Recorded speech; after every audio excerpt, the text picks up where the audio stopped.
오늘 말씀 함께 보겠습니다. 레위기 18장 1절부터 18절입니다. 10월 3일 본문이죠. 레위기 18장 1절 18절까지 오늘 본문을 가지고 말씀을 나누겠습니다. 여러분들 먼저 월요일에 제가 화요일이죠. 10월 1일에 말씀드렸는데 레위기의 처음은 5대 제사로 시작이 됩니다. 아마 여러분들 조금 또 까먹으셨을 수도 있어요. 나중에 한번 개인적으로 정리하시고요. 11장부터 15장이 어떤 내용이라고 그랬죠? 이거는 구분하셔야 됩니다. 의식적 정결법입니다. 의식을 통하여 정결해지는 그러한 내용이에요. 의식적 정결법, 그 말에 대한 이미지가 좀 떠오르시죠? 어떤 의식들을 행하여 정결해지는 거였습니다. 자, 그리고 16장, 17장이 그 중간 브릿지 역할을 한다고 그랬죠. 브릿지 역할의 그 부분에 해당되는 그 16장과 17장의 키워드가 뭐라고 그랬습니까? 피라고 했어요. 피. 피에 관하여 어제 정리를 했고요. 그 다음에 그 17장 전반부에도 피에 대한 내용이 나와 있다고 했습니다. 피 흘린 자로 여겨진다라고 되어 있죠. 17장 초반부. 그리고 어제는 아예 대놓고 피 먹지 말라라고 되어 있습니다. 왜 피를 먹지 말라고 했는지 어제 말씀을 나눴고요. 자, 18장부터 20장은 어떤 내용일까요? 윤리적, 도덕적 정결법입니다. 우리 삶 가운데 어떤 삶을 통하여 거룩해지는가예요. 아까 11장부터 15장은 어떤 의식을 통하여 우리가 정결해지는가라는 내용이었고 18장과 20장 그 사이에 있는 것들은 우리 일상에서 어떠한 삶을 통하여 정결해질 수 있는가에 관한 내용이었습니다. 그런 구도를 가지고 그러면 이제 우리의 삶 가운데 윤리적, 도덕적 정결에 관한 내용이 무엇인지 그 궁금증을 가지고 우리가 18장을 우리 읽도록 하면 되겠습니다. 오늘 1절부터 5절까지를 한 단락으로 보고요. 그 다음에 6절부터 18절까지를 한 단락으로 좀 보시면 되겠습니다. 여러분들 제가 아까 11장부터 15장을 의식적인 정결법이라고 말씀을 드렸죠. 그리고 구분을 어디서 시작했습니까? 18장부터 어디까지요? 20장까지를 도덕적인 정결법이라고 했습니다. 자, 그런데 하나 우리가 오늘 새벽에 나오신 분들은 꼭 하나 확인을 하고 가셔야 될 게 있습니다. 자, 11장부터 15장. 자, 11장과 15장 이게 뭐라? 의식적인 정결법. 그 다음에 18장부터 20장을 도덕적인 정결법입니다. 근데 11장 시작할 때 11장에 어떤 내용이 있냐면 동물의 정함과 부정함에 대한 얘기가 나옵니다. 동물의 정함과 부정함에 대한 얘기. 근데 그 얘기가 나올 때 무슨 스토리가 나오냐면 너희는 거룩하라 이렇게 나옵니다. 동물 얘기하다가 너희는 거룩하라. 너희는 내가 구별하였다라는 얘기가 나와요. 11장에. 보세요. 18장부터 이제 20장 끝나죠. 20장 후반부에 뭐가 나오는지 한번 보세요. 20장 후반부에. 아까 11장 얘기를 했습니다. 그러면 그 도덕적인 정결법 맨 마지막에 어떤 내용이 있는지 20장 큐티책에 있죠. 20장 26절. 오늘 본문과 상관이 있기 때문에 한번 좀 보고 넘어가는 것이 좋겠습니다. 10월 10일 본문입니다. 20장 26절. 자, 20장 26절을 보고요. 앞에 이렇게 좀 가만히 보시면 25절에 너희는 짐승이 정하고 부정함과 새가 정하고 부정함을 구별하고 내가 너희를 위하여 부정한 것으로 구별한 짐승이나 새나 땅에 기는 것들로 너희 몸을 더럽히지 말라. 아까 제가 언급했던 11장의 내용이 여기 20장에 다시 반복됩니다. 문학적으로 따지면 뭘까? 예전에 문학 시간에 국어 시간에 배운 수미쌍관입니다. 수미쌍관. 머리와 끝에 동일한 내용으로 딱 감싸고 있죠. 뭐 인클루지오라고도 하는데 이렇게 감싸고 있습니다. 자, 근데 감싸고 있는 것이 중요한 것이 아니고 감싸고 있는 그 핵심 내용이 뭐냔 말이에요.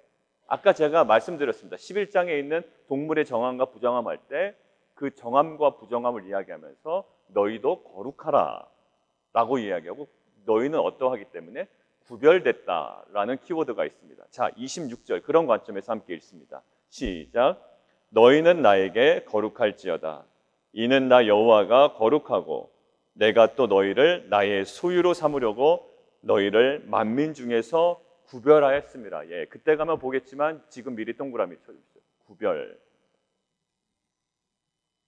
저와 여러분은 하나님께서 하나님의 영광을 위하여 또 복음의 영광을 위하여 거룩하게 구별한 귀한 공동체이고 또 거룩한 성도인 줄 믿습니다. 그 구별이 우리에게는 정말 구속 같아요, 때로는. 그러나 그 구별이 하나님의 정말 거룩한 도전이고 우리를 향한 하나님의 은혜인 줄 믿습니다. 그 관점을 가지고 오늘 1절부터 5절의 내용을 좀 같이 묵상을 하도록 하겠습니다. 자, 단도직입적으로 이야기를 합니다. 3절 함께 읽을까요? 3절 시작. 너희는 너희가 거주하던 애굽 땅의 풍속을 따르지 말며 내가 너희를 인도할 가나안 땅의 풍속과 규례도 행하지 말아라. 제가 예전에 약속의 땅에서 살아가는 방식이라는 제목을 가지고 신명기 말씀을 나눌 때 한 챕터가 이거였습니다. 약속의 땅은 수고로 살아가는 땅이 아닙니다. 약속의 땅은 순종으로 살아가는 땅입니다 라고 이야기를 나눴어요. 그때 그 본문에 제가 본문을 가지고 이야기할 때 그런 내용을 나눴습니다. 애굽의 수고에서는 탈피했지만 가나안 땅에 도착한 이후에 또 가나안의 수고에 헌신한단 말이에요. 우리의 습성은 그래요. 애굽의 수고로부터는 탈피했습니다. 나일강에서 물을 끌어다가 농사를 짓는 그 수고는 탈피했는데 막상 가나안 땅에 가보니까 나일강이 없습니다. 그래서 또 나름대로의 수고를 한단 말이에요. 가나안의 수고. 어떤 수고죠? 그들이 섬기던 이방신을 섬겨서 하늘에서 비를 내리게 하는 가나안 방식의 수고에 또 올인한단 말이에요.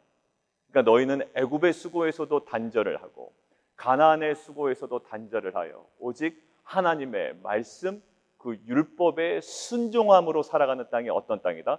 약속의 땅 가나안이다 라고 이야기를 합니다. 그런 관점에서 오늘 3절도 마찬가지입니다. 너희는 애굽 땅의 풍속도 따르지 말며, 그것은 당연한 것인데 하나 꼭 기억해야 되는 것은 너희가 앞으로 들어가야 할 가나안의 풍속도 너희가 따르지 않아야 된다라는 거예요. 그럼 뭐 하라고요? 4절, 너희는 내 법도를 따르며 내 규례를 지켜 그대로 행하라 라고. 자, 그러면 구별된 새로운 체계가 하나 있다는 거예요. 아까 하나님께서 우리를 구별하셨다는 거예요. 애굽에 살면서 애굽 방식을 따르지 않아야 되고 가나안에 살면서 가나안의 방식을 따르지 않아야 되는 것이 우리의 삶입니다. 그렇다면 구별된 새로운 체계가 있어야 되는 거 아니에요? 그 구별된 새로운 체계를 이루는 근간이 뭘까요? 어떤 새로운 정치 체계일까요? 아니면 자본주의니 공산주의니 어떤 경제 체제일까요? 구별된 새로운 체제의 근간을 이루는 것이 무엇일까요? 그게 오늘 2절에 나와 있습니다. 2절에 제가 읽습니다. 나는 여호와 너희의 하나님이니라. 이게 하나님께서 대전제를 깔고 얘기하시는 거예요. 나는 너희의 하나님 여호와다. 그리고 4절도 동일한 표현이 있죠. 나는 너희의 하나님 여호와다. 야곱과 그 식구들을 우리가 좀 묵상해 봤으면 좋겠는데, 창세기에 보면 야곱이 그 삼촌 라반의 집으로부터 오랜 시간 머물다가 이제 겨우 벗어납니다. 예, 잡혀있던 곳에서 벗어나요. 그런데 막상 새로운 땅으로 들어가려고 하니 또 새로운 인물이 이렇게 막고 있는 것처럼 보입니다. 그게 누구냐면 형 에서예요. 자기를 잡고 있는 삼촌으로부터는 탈출했지만 새롭게 막상 새로운 시대로 들어가려고 하니 또 주춤거리는 겁니다. 우리의 신앙의 어떤 부분이라고 그렇죠. 제가 하심 때 말씀드린 것처럼 우리의 신앙은 과거의 무엇으로부터 이렇게 빠져나오지 못하게 하는, 우리를 잡고 있는 뭔가가 있습니다. 신앙생활 새로 좀 해보려고 하니 과거의 습관이나 여러 것들로부터 묶여 있다고요. 어렵사리 그 습관들을 떨쳐내고 나옵니다. 근데 막상 더 깊은 신앙세계로 들어가려고 하니 저항하고 있는 거예요. 글로 막상 못 들어가게 있는 거예요. 그 두려움을 주는 게 누구였어요? 에서였다고요. 근데 그 두려움을 무엇으로 이겨야 됩니까? 예, 야복강에서 하나님과의 관계 속에서 씨름을 가지고 그것들을 이겨낸다고요. 자, 나를 잡고 있는 세력으로부터도 넘어섰습니다. 그리고 나를 막고 있는 세력으로부터도 넘어섰습니다. 자, 신앙생활 잘 될 것 같죠? 그런데 아주 복병이 나타납니다. 어디죠? 세겜 땅입니다. 세겜 땅에서 무슨 일이 벌어지나요? 세겜 땅에서 잘 지내는 것 같지만 거기에 디나의 강간 사건이라는 웨이크업 콜이 하나가 딱 터지는 거예요. 그때 야곱이 뭐를 깨달아요? 가만히 찬찬히 주위를 둘러보니까 세겜의 의복들을 가지고 세겜의 풍속들을 자기들이 입고 있는 거예요. 그래서 그 사건을 통해서 뭘 깨닫냐면 우리가 이게 너무나도 여기에 물들어 있었구나. 세속적인 문화, 이 세겜의 문화에 우리가 너무나도 눌려 있었구나라는 것을 깨닫게 됩니다. 그래서 다시금 베델로 돌아가죠. 야곱이 베델로 돌아가서 한 행동이 있습니다. 의복을 찢고 모든 습관들을 버리고 신상들을 다 집에서 버리라고 합니다. 그리고 백성들이 순종합니다. 신앙에 있어서 안주의 유혹이 이렇게 무서운 거예요. 안주하다 보면 세겜에 안주하다 보면 그 세겜의 문화가 우리를 잠식해 버립니다. 근데 야곱은 디나의 강간 사건을 통하여 그것들을 깨닫죠. 그리고 세겜의 옷들을 벗고 문화들을 벗고 그 우상들을 다 버리고 다시 베델로 돌아가 하나님과의 관계를 회복합니다. 자, 보십시오. 구별됨의 가장 근간이 뭘까요? 오늘 하나님, 구별된 새로운 책의 근간, 하나님과의 관계입니다.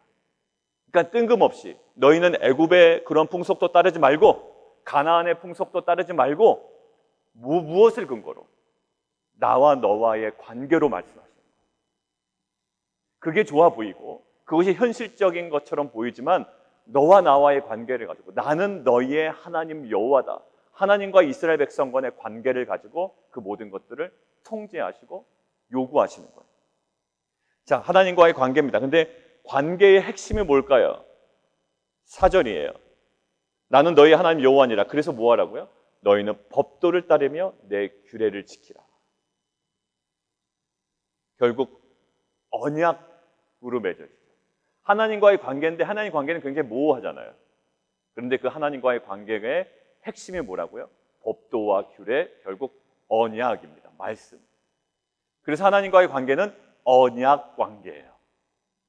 하나님과의 관계에 있어서는 무슨 경제 관계도 아니고요. 정치적인 관계도 아니고요. 그냥 감정적인 친분 관계도 아니에요. 그냥 하나님을 우리가 하나님 좀 사랑해요. 그렇게 신앙생활 하시는 분도 꽤 있더라고요. 저는 천성적으로 하나님을 너무 좋아하는 사람이에요. 그것을 무엇으로 드러내야 됩니까? 말씀에 대한 사모함으로 드러나야 돼요. 그냥 저는요 하나님 너무 좋아요. 왜 좋아요? 그냥 뭐 좋더라고요. 하나님 생각만 하면. 근데 그것은요 되게 모호한 거예요. 내가 하나님을 정말 사랑하고 하나님 관계 속에서 정말 관계가 깊어진다는 이야기는 하나님의 말씀에 대한 사모함, 말씀에 대한 순종으로 이어져요. 그게 언약 관계예요. 정치적인 관계도 아니고 감정적인 관계도 아니에요. 언약을 기반으로 한 하나님과의 관계, 그것을 통해서 우리에게 요구하시는 거예요. 애굽의 풍속도 따르지 말고 가나안의 풍속도 따르지 말라. 자, 그리고 핵심적인 단어가 또 있는데 5절에 보면 결국 그렇게 하면 산다라는 거예요. 그렇게 하면 살리라. 우리가 정말로 살기 위해서는 어떻게 해야 된다고요? 하나님의 핵심은 오늘 이거예요. 첫 번째 달라 핵심은 너희가 정말로 살기 위해서는 말씀 앞에 자신을 죽여야 한다. 너희가 정말 살고 싶으냐? 너희가 정말 부들부들 떨면서 정말 살고 싶으냐? 그러면 말씀 앞에 죽어야 된다. 말씀 앞에 죽으면 너희가 산다라는 거예요. 세상에서 생존하고 세상에서 성공하기 위해서 얼마나 세상의 트렌드와 유행에 민감하게 살아갑니까? 세상의 유행에 뒤처지면, 트렌드에 뒤처지면 오히려 우리가 죽는 것처럼 여겨진다고요. 세상의 유행이란 유행 다 따라하고 트렌드를 다 모방하고 답습합니다. 그것이 실제로 이 세상에 사는 길 같습니다. 사람들에게 인정받고 정말 살아나는 일 같습니다. 그런데 진정으로 사는 길은 오직 말씀에 죽는 것이 우리 신자의 사는 핵심인 줄 믿습니다. 하나님과의 관계, 언약 관계 속에 우리가 날마다 말씀의 죽음으로 말미암아 진정으로 살아나는 역사가 있기를 원합니다. 때로는 애굽의 풍습이 우리를 유혹하고 가나안의 풍습이 우리를 미혹할지 모르지만 여전히 우리는 날마다 말씀 앞에 죽음으로 말미암아 진정으로 세상에서 살아나는 공동체가 되기를 원합니다. 그리고 6절부터 18절은 어떤 내용인지 여러분들 다 아시잖아요. 참 우리 주변에 이런 일이 있으면 참 민망하고 안타까운 일들입니다. 살부치를 가까이 하여 그의 하체를 범하지 말라. 나는 여호와니라. 예, 그 말도 참 의미가 있습니다. 이런 거 하지 말라. 그 뒷부분의 내용들을 하나에 아우르는 것이 6절이죠. 너희들의 살부치를 가까이 하여 하체를 범하지 말라. 어떤 근친 상간이나 또 그의 준한 그 결혼이나 이것들을 금지하고 있습니다. 이유는 나는 여호와다. 내가 말하는 거다라는 거예요. 뭐를 막을까요? 어떤 관계를? 남자 중심이에요. 남자 중심으로 모든 것들을 보는 겁니다. 남자 중심에서 7절은 어머니입니다. 어머니 안 된대요. 8절 내 아버지의 아내 계모 정도 되겠습니다. 계모. 자, 그 다음에 9절 자매. 근데 여기는 친자매와 아니면 이복자매도 되겠습니다. 이복자매. 10절 손녀. 11절 아버지의 아내가 내 아버지에게서 낳은. 이게 실은 9절에 있는 것과 거의 비슷하거든요. 근데 제가 이것들을 찾아보니까 이것은 이복 누이는 오히려 9절에 포함될 가능성이 많고, 이것은 어떤 거냐면 그 아버지가 다시 결혼을 한 거예요. 결혼해서 새로운 아내가 왔는데 그 아내가 다른 남자와의 사이에서 낳은 아이입니다. 그 딸이라고요. 그러니까 그렇죠. 다른 남자와, 그러니까 피가 전혀 섞이지 않은 거죠. 이거는 피가 전혀 섞이지 않은 이제 그런 경우에 이제 의누이라고 하는데 이제 그런 경우가 아닌가라고 보통 이야기를 합니다. 자, 의자매 뭐 이 정도 되겠습니다. 자, 12절 고모 안 된답니다. 13절 이모 안 돼요. 14절 아버지의 형제의 아내 숙모 안 됩니다. 15절 며느리 안 됩니다. 16절 형제의 아내 형수나 제수 안 됩니다. 17절 여인과 여인의 딸의 하체를 아울러 범하면 안 됩니다. 어떤 여인이 왔는데 그 여인과 여인의 딸을 동시에 안 됩니다. 그 다음에 여인의 그 아울러 손녀나 외손녀 아울러서 안 됩니다. 18절 처형이나 처제 안 됩니다. 이렇게 이야기를 하죠. 자, 우리가 이제 이것들 가지고 이렇게 하면 안 됩니다 가지고 뭐 쭉쭉 나열하는 것은 의미가 없을 것 같고요. 오늘 이것들을 좀 몇 가지를 보기를 원하는데, 그렇다면 우리 이제 의문점이 들 겁니다. 아브라함은 누구랑 결혼했죠? 이복누이랑 결혼했거든요. 이복누이랑. 그럼 여기에 위반되는 겁니다. 위반되는 거예요. 다말은요. 시아버지하고 관계를 맺었잖아요. 시아버지하고.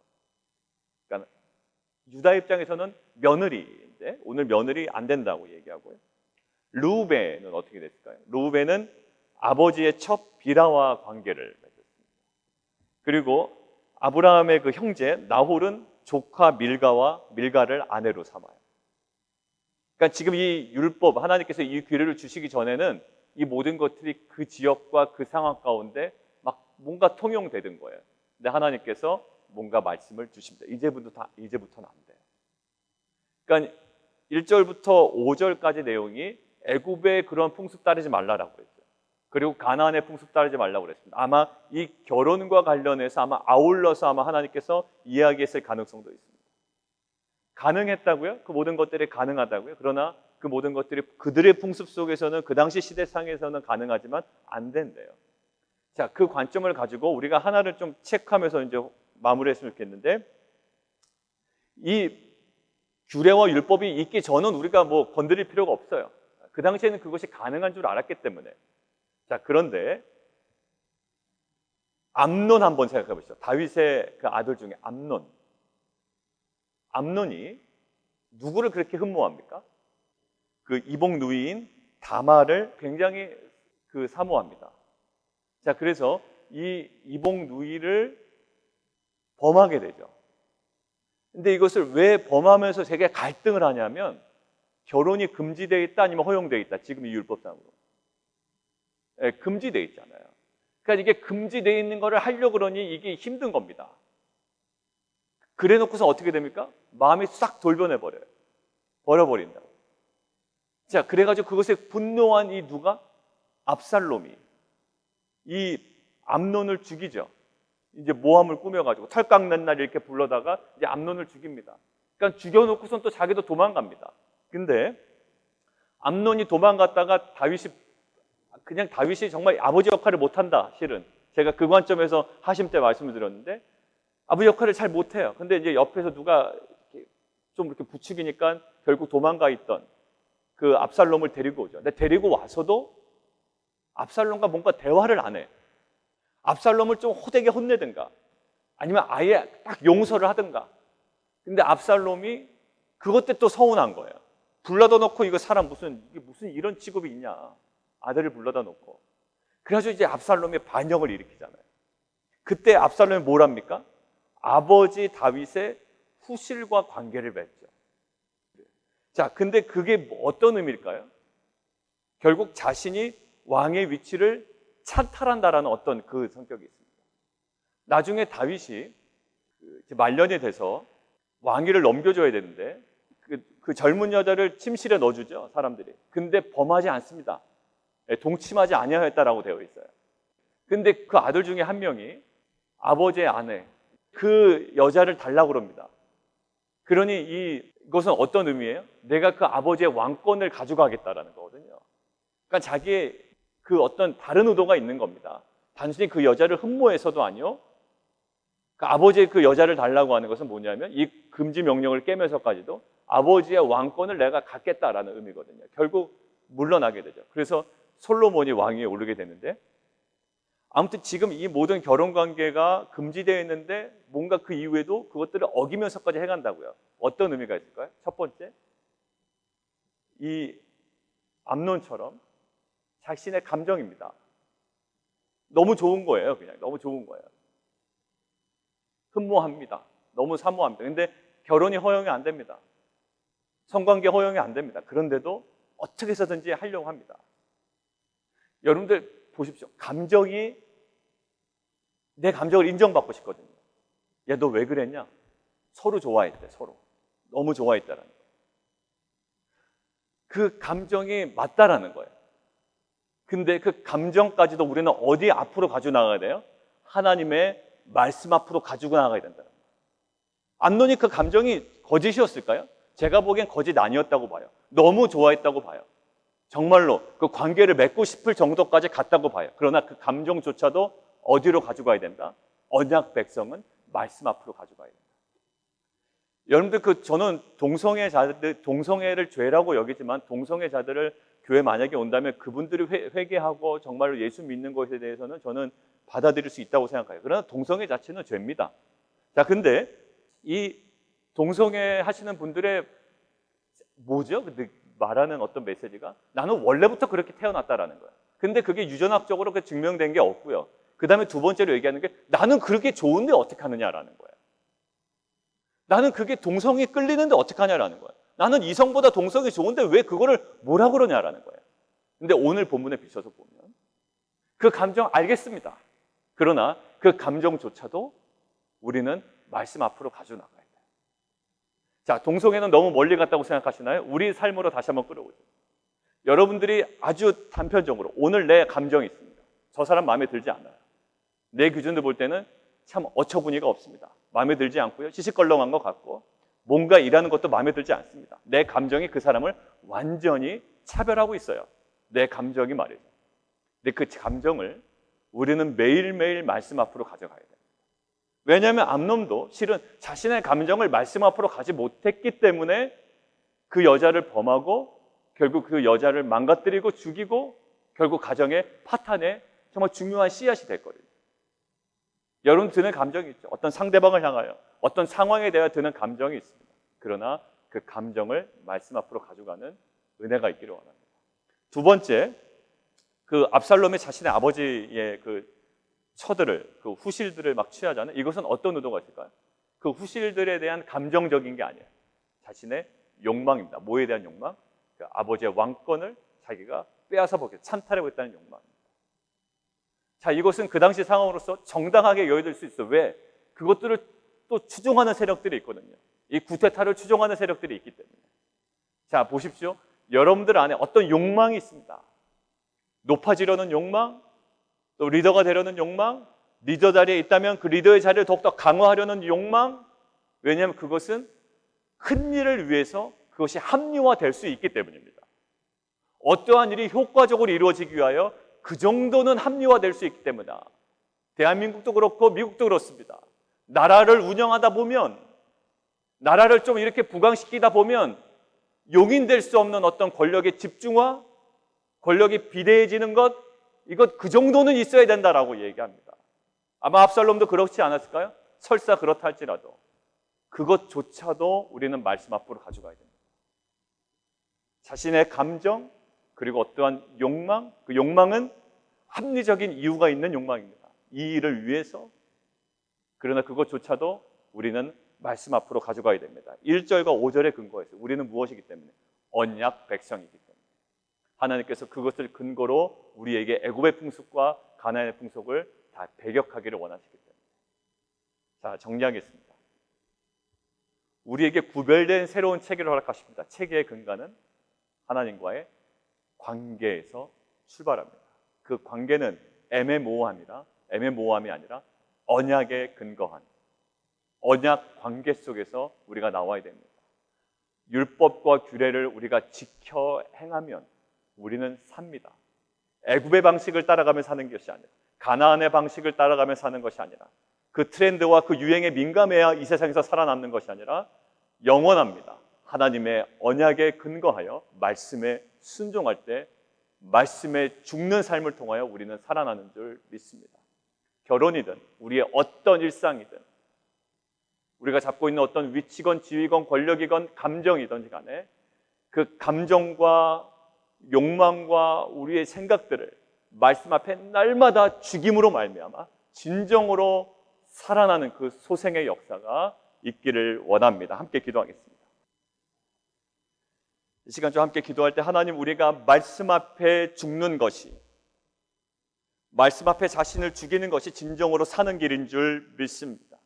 하나님, 이러한 진정으로 살아나는 영으로 소생하는 역사가 있게 하여 주십시오. 여전히 우리의 눈을 미혹하고 유혹하는 애굽의 방식과 가나안의 풍습에 우리의 눈을 감게 하시고 오직 여호와 하나님의 말씀에 우리의 영의 눈이 열리게 도와주셔서 말씀 앞에 죽는 삶을 통하여 우리의 삶이 진정으로 살아나는 역사 있게 하여 주십시오. 함께 기도하겠습니다.